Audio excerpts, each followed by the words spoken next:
Well, ladies and gentlemen, looks like Ubisoft is back at it again. If you guys were unaware, Ubisoft got into a lot of trouble back when one of their executives decided to make this statement that, players need to get comfortable not owning their games. It's something that they really desperately want gamers to get used to, just like everybody else has gotten used to, right? The DVD market, all these different places have gotten used to not owning physical media, and they're constantly trying to push you into digital content because it benefits the company, right? It doesn't benefit the consumer in any way, aside from maybe saving space, but it benefits the company. So now, apparently, Ubisoft has made the claim yet again in an ownership lawsuit over the racing game The Crew. If you guys don't remember, The Crew essentially got deleted off the face of the earth because it was no longer being supported by Ubisoft, and now people were actually suing them over this predicament.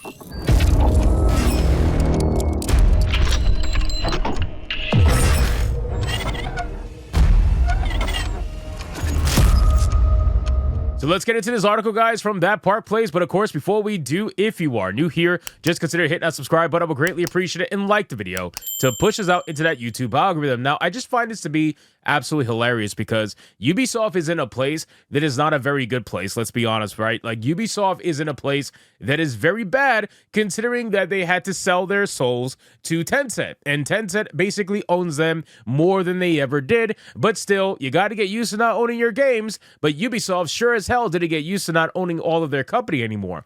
In a newly uncovered court filing, Ubisoft has stated that players never actually owned their copies of The Crew, but instead received a limited license to access the game. The declaration comes as part of the ongoing Ubisoft game ownership lawsuit filed in California after the company shut down the game's servers in March 2024, making it completely unplayable. Now, this is the problem with digital media, right? This is something that I'm happy that Steam has taken a certain stance against, right? Steam is basically very similar in the sense that it's all digital, right? You don't own any physical copies of the video games, but Steam has come out and said openly that if the company were to ever shut down, they would essentially go the route of GOG, where you would be able to own the game regardless of whether or not Steam is around or not. It will always be available in your library on your PC. It's something that's very important for a lot of people that are buying on the Steam platform. But it looks like Ubisoft and all these other companies, because it's not just Ubisoft doing this, all these other companies don't exactly have this same, mindset. If they could take away something from you that you already paid for,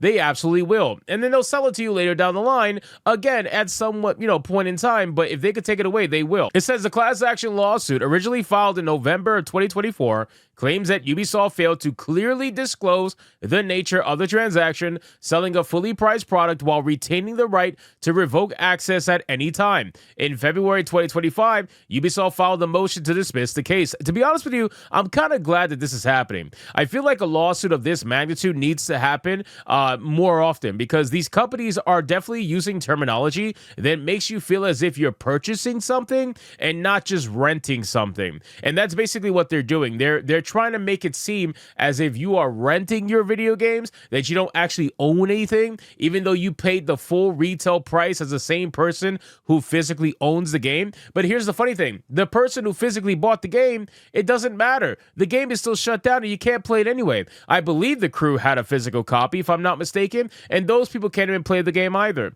According to the court documents reviewed by Polygon, Ubisoft's legal team stated the following: the reality is that consumers received the benefit of their bargain and were explicitly notified at the time of purchase that they were purchasing a license. The filing further claims that Ubisoft allegedly misled purchasers of its video game The Crew into believing they were purchasing unfettered ownership rights in the game, rather than a limited license to access the game. Ubisoft also argued that no actual harm occurred, dismissing the plaintiff's claims of false advertising and unfair competition by stating that there was no cognizable injury. What the fuck? Oh my god, dude. Ubisoft is such a massive joke in this regard, and it's amazing to watch these lawyers go through all of these loopholes that they themselves try to create with their terms of service. If you ever read a terms of service from any company, you realize the amount of loopholes that are in those TOSs are ridiculous, and most people don't care. They'll just scroll through the TOS and click accept without even realizing what they're accepting, because they don't care. They just want to play the game. But ultimately, you're giving them full power to do almost whatever the hell they want to do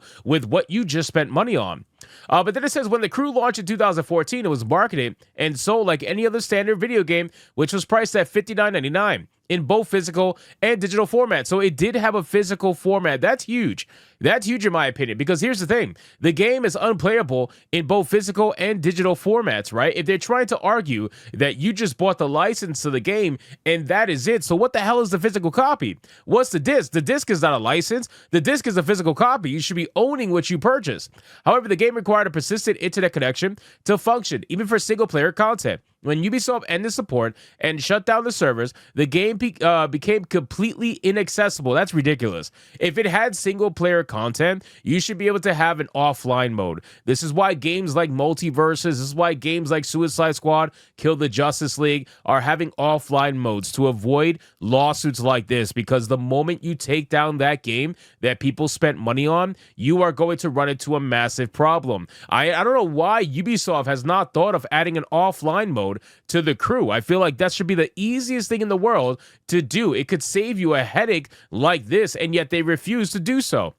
In their amended complaint filed in March of 2025, plaintiffs submitted images of the physical packaging. The activation code listed an expiration date of 2099, which the plaintiffs argue misled consumers into believing they were buying a product with long-term viability. Ooh, that's huge. That is huge. An activation code with an expiration of 2099. That is huge. A new claim introduced in the amended filing concerns in-game currency. The plaintiffs argue that purchases of currency within the Crew fall under California's gift certificate laws, which prohibit expiration. Because the game was made unplayable, any remaining currency effectively expired, prompting an additional legal complaint on that basis.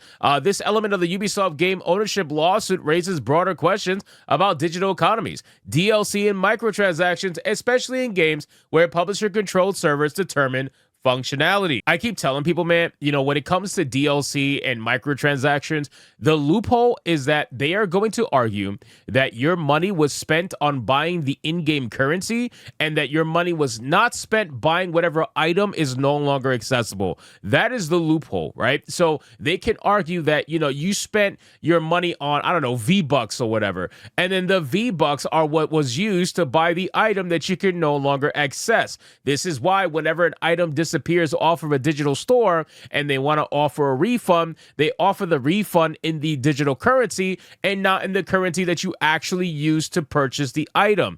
Because for them, you were purchasing digital currency. You were not purchasing the item itself. It is a ridiculous freaking loophole that they put into their video games, but they do this purposefully. That way they can legally protect themselves as well. So Ubisoft has until April 29th of 2025 to file its next response to the amended complaint. Meanwhile, some players have managed to revive the Crew through unofficial means. A group of modders has recreated the necessary server-side infrastructure, allowing limited functionality despite the official shutdown. So at the end of the day, man, I hope that these people who are suing Ubisoft are able to make some headway just for the overall grand scheme of the conversation in gaming when it comes to digital retailing, digital goods, microtransactions, DLC, all this nonsense. I really hope they're able to make some headway, because I'm tired of companies being able to get away with this nonsense. They know exactly what they're doing, and they're trying to use every legal loophole imaginable to try to get away from it, but it's going to come for them at some point in time. It's only a matter of time, and it looks like that time is officially here. So anyway, guys, thank you so much for watching this video. Hope you did enjoy it. If you did, consider leaving me a subscribe. I would greatly appreciate it. Don't forget to like the video, comment, let me know what you thought, and I'll see you guys on the next one. Hypnotic out.